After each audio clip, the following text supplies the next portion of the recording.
Hi friends, welcome to प्यारा India. Friend, Bihar मदरसा board द्वारा फोकानिया और मौलवी की परीक्षा आज से शुरू होने वाली है, जो कि 24 जनवरी 2024 से शुरू होने वाला था। आज आप लोगों की परीक्षा जो है फर्स्ट सीटिंग और सेकंड सीटिंग दोनों में एग्ज़ाम है, चाहे आप फोकानिया की एग्ज़ाम दे रहे हो या मौलवी को। तो आप लोग को कुछ बातों को ध्यान में रखना है। सबसे पहले क्या बात जानना है कि आप लोगों का आज पेपर क्या है। बच्चे एग्ज़ाम देने जाते हैं, उनको पता ही नहीं रहता है कि आज वो किस सब्जेक्ट की पेपर देने जा रहे हैं। तो पहले आपको तो ये जानकारी होना चाहिए कि पेपर किस चीज़ का है। उसके बाद आप एग्ज़ाम हॉल एग्ज़ाम देने जा रहे हैं, तो आपको क्या क्या चीज़ें ज़रूरत है एग्ज़ाम में ले जाने के लिए, वो सारे चीज़ लेकर जानी चाहिए। तो इस बात को ध्यान में रखना है। और फिर इसके बाद आपको आता है क्वेश्चन आंसर। अब आपके सामने क्वेश्चन आता है, आंसर शीट आता है, किस प्रकार से आपको आंसर लिखना है, किस प्रकार से क्वेश्चन लिखना है। अब आपको हम बता दें कि हम खुद बिहार मदरसा बोर्ड से एग्ज़ाम दिए हैं, आलिम फाजिल भी किए हुए, जबकि हम साइड में बिहार बोर्ड से भी पढ़े हुए थे। मदरसा बोर्ड में हम सिर्फ जाकर परीक्षा देते थे। और मेरा, अगर आप लोगों को दिखाएंगे सर्टिफिकेट, तो मेरा वस्तानिया से लेकर फाजिल तक हर चीज़ में फर्स्ट डिवीज़न है।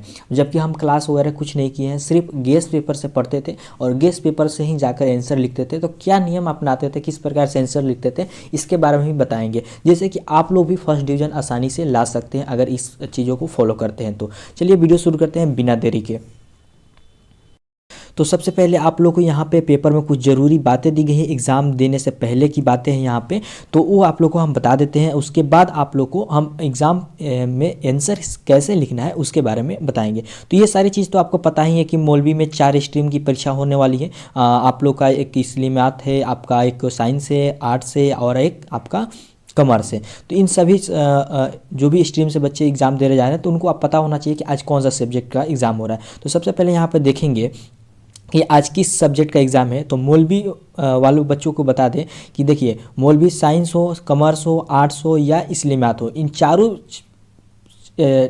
स्ट्रीम के बच्चों का फर्स्ट सीटिंग में आप लोग का अंग्रेज़ी, हिंदी, फारसी, इसमें से जो आपने सब्जेक्ट चूज किया है, चाहे आपने अंग्रेजी लिया है या हिंदी लिया है या फारसी, जो भी आप लिए हैं उसका पेपर देना होगा फर्स्ट सीटिंग में। ठीक है, ये चाहे आप कोई भी स्ट्रीम से हैं, इन्हीं पेपर का एग्ज़ाम होगा। ठीक है, मौलवी वाले बच्चे ध्यान देंगे। और सेकेंड सीटिंग में क्या है कि मौलवी अगर आर्ट्स लिए हैं तो आप लोग का इतिहास का विषय होगा। अगर आपने इतिहास चूज किया है, आर्ट्स से हैं, अगर आपका ऐच्छिक विषय इतिहास है, हिस्ट्री है, तो आप लोग का पेपर होगा। ठीक है, अगर आपने नहीं चूज किया है तो आप लोग का एग्जाम नहीं होगा, ये बात ध्यान में रखना है। फिर मौलवी साइंस की बात करें तो मौलवी साइंस वाले बच्चों का सेकंड सीटिंग में आज के दिन फिजिक्स का पेपर होगा, यानी भौतिकी का। ठीक है, ये बात क्लियर हो गया।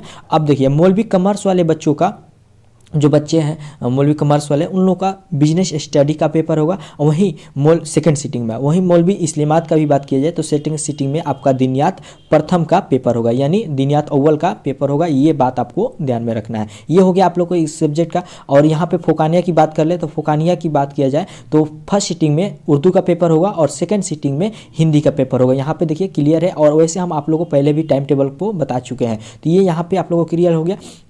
अब देखिए कि एग्ज़ाम हॉल में क्या क्या चीज़ें लेकर जाने होंगे आपको। तो सबसे पहले आप लोग को यहाँ पे देखिए, अगर साइंस से हैं, बैकग्राउंड से हैं, मैथ से हैं, तो उस दिन आप लोग को तो एक ज्योमेट्री बॉक्स ले जाना चाहिए। जो भी एग्ज़ाम दीजिए ना, तो उसमें एक पाई चार्ट बनाइए। जैसे कि मान लीजिए कोई चीज़ है, 2 टाइप का होता है, तो इस प्रकार से लीजिए कि ये फलाना है, उसके बाद इस तरह डायग्राम बना के उसका 2 टाइप लिखकर शो कीजिए, या कुछ अलग तरीके से फिगर के साथ जो भी चीज़ आ रहा है तो उसको कोशिश कीजिए कि फिगर डायग्राम के साथ हम कॉपी में लिखेंगे। तो उससे क्या होता है कि मार्क्स जो होता है ना, अगर 5 नंबर का क्वेश्चन है, आप ये डायग्राम बना दिए हो तो तुरंत एग्जामिनर आपको 3 नंबर दे देगा, देखते ही कि ये लड़का अच्छा लिखा होगा। ठीक है, तो इस सब चीज़ों को ध्यान में रखना चाहिए। हम यही सब चीज़ें फॉलो करते हैं, जिसके कारण हमका रिजल्ट अच्छा आता था। जबकि कुछ नहीं जानते थे, हम पूरा आंसर को हूबहू लिखते नहीं थे। बच्चे क्या करते हैं कि पूरा किताब की तरह लिखना शुरू कर देते हैं, वैसे करने की जरूरत नहीं है। पहले आप पढ़े रहेंगे, आपको पता रहेगा, अगर वो क्वेश्चन आएगा तो उसमें आप लोग छाटना, डायग्राम बनाना सीख लेंगे। और साइंस वाले बच्चों को तो ज़्यादा से ज़्यादा कोशिश करना है कि आपको डायग्राम बनाना है। कॉमर्स वाले बच्चों को अपना पाई चार्ट के द्वारा माध्यम से आपको बताना है, या कोई भी सब्जेक्ट कोशिश करें कि इसमें आप लोग उतारने की कोशिश करें आंसर को।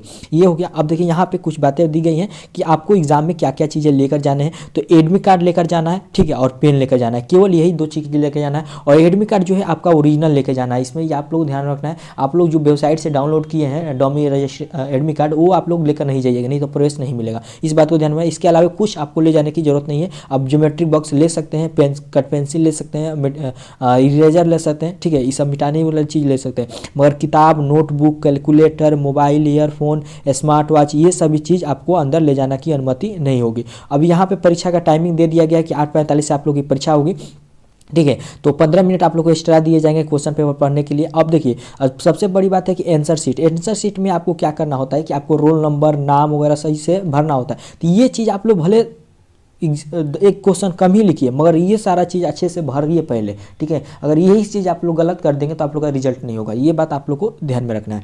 अब देखिए यहाँ पे एक और बात बताया गया है, मान लीजिए कि आपको परीक्षा देने में लेट हो जा रहा है तो 30 मिनट पहले, ठीक है, आधा घंटा यहाँ देखिए लिखा गया, आधा घंटा के बाद अगर पहुँचते हैं तो आपको एग्जाम में जाने की अनुमति नहीं मिलेगा। यानी कि 30 मिनट पहले अगर मान लीजिए कि आप लोगों का एग्जाम 9 बजे है, 9:25 तक पहुँच जाते हैं तो आप लोग को सेंटर में जाने की अनुमति मिलेगी। अगर नहीं दिया जा रहा है तो वहाँ पे यहाँ इस सारे नंबर देखिए यहाँ पे दिया गया है, नंबर शो किया गया। इस नंबर पर कोई भी तरह की अगर आपको समस्या होती है परीक्षा में दौरान तो आप इस पे कॉल कर सकते हैं। ये कंट्रोल रूम परीक्षा बोर्ड के द्वारा बनाए गए, यहाँ पे देख सकते हैं यही सारे नंबर हैं। अगर किसी प्रकार से आपको एग्जाम देने में परेशानी हो रही है, मान लीजिए कॉपी आंसर शीट नहीं मिल पाया है या आपको कॉपी फटा हुआ चेंज नहीं किया जा रहा है, तो इन सभी चीज़ों पर जो भी किसी तरह की परेशानी है तो ये यहाँ पे दिया गया नंबर। अब इसके अलावा यहाँ पे कुछ आपके लिए खास नहीं दिया गया, ये परीक्षा केंद्र कहाँ पर कितने बनाए गए हैं, कितने परीक्षार्थी हैं पटना में, ये सारा चीज़ दिया गया। तो ये सारी चीज़ आपको जानने की जरूरत नहीं है, वैसे हम वीडियो को पहले भी बनाकर बता चुके हैं। अब देखिए आंसर शीट कैसे लिखना है। तो देखिए आप लोग पढ़े होंगे, जो भी आपने पढ़ा है, चाहे फोकानिया के एग्जाम दे रहे हैं या मौलवी के एग्जाम दे रहे हैं, तो आप लोग पहले से कुछ ना कुछ पढ़े होंगे।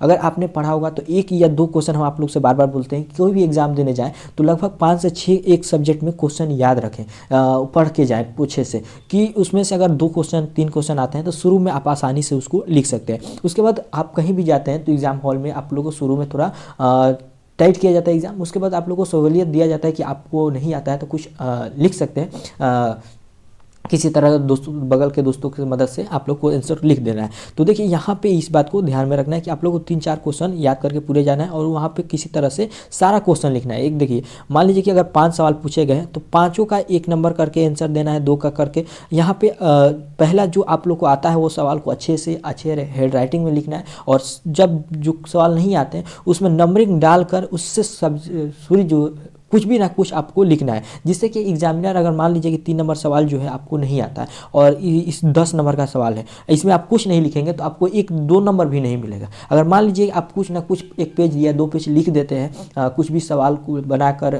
जो उससे संबंधित है, तो आप लोग को हो सकता है कि एग्जामिनर 3 से 4 नंबर दे। 10 नंबर का सवाल है तो 2 नंबर भी दे देते। इस तरह से आपको 2 नंबर तो मिल गया, 3 नंबर तो मिल गया, उससे क्या होगा कि आप लोग का नंबर इंक्रीज हो सकता है। तो इस बात को आप लोग को पूरा ध्यान में रखना है। सारा नंबर जितना सवाल बनाने को बोला जाए, पहले क्वेश्चन पेपर के ऊपर ही दिया रहता है कि 5 सवाल बनाना अनिवार्य है। मान लीजिए कि 8 सवाल दिया गया तो उसमें बोला जाएगा कि 6 सवाल बनाना अनिवार्य है, तो आप लोगों को 6 ही सवाल पूरा बना के सभी का आंसर कुछ ना कुछ नंबरिंग डालकर आना है, जिससे कि आप लोग को नंबर मिल सके।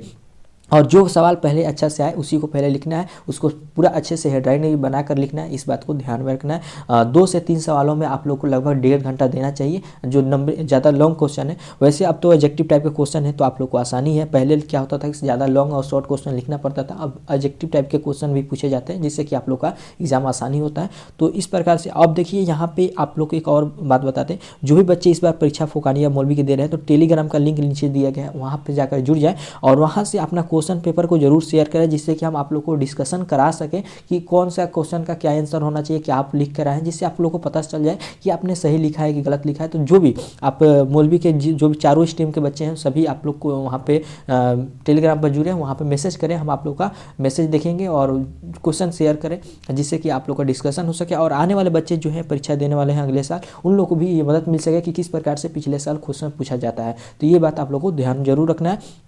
तो फ्रेंड वीडियो में बस इतना ही। वीडियो हेल्पफुल लगे तो लाइक करें, अपने दोस्तों को शेयर करें। Thank you.